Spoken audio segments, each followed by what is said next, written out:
الحالة الصحية للاعبين من بعد المقابلة اللي أجراها المنتخب المغربي يوم الأمس، فالحمد لله المجموعة كاملة بصحة جيدة.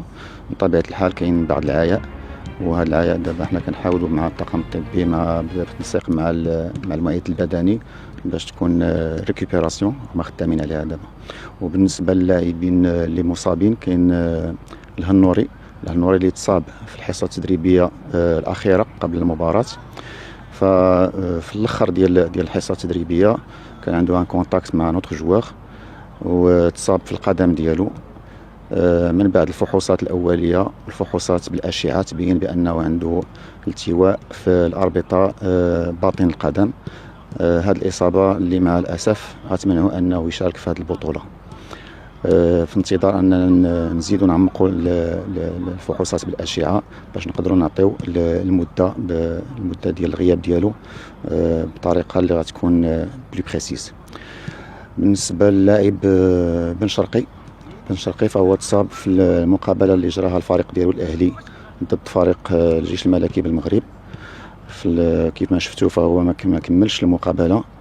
من بعد كان عنده اتصال مع طبيب الفريق الاهلي قبل ما يجي اللاعب باش نستفسروا على الحاله ديالو. قال بانه ما كانش عندهم الوقت باش يديروا ليه يعني الفحوصات بالاشعه هذا. دونك حنا اللي تكلفنا. دونك منين جا اللاعب التحق بالمنتخب المغربي بطبيعه الحال جا مصاب.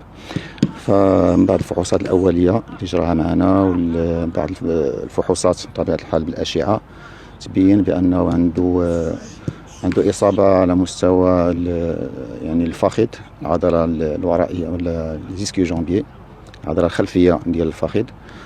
فهذه الإصابة وهذا النوع من الإصابة تيمنعه أنه يشارك كذلك مع الأسف في هذه البطولة، فهو خارج اللائحة.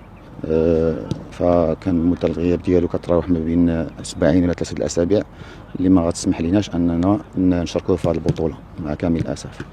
وكنتمناو ان شاء الله بان ما نتلقاوش اصابات اخرى عند لاعبين اخرين خلال هذه الدوره، ونتمناو ان شاء الله تكون نتيجه لصالحنا ونفوزوا بهذا الكاس ان شاء الله. كنظن ان الاجواء ديال المجموعه فهي كتمر بشكل جيد.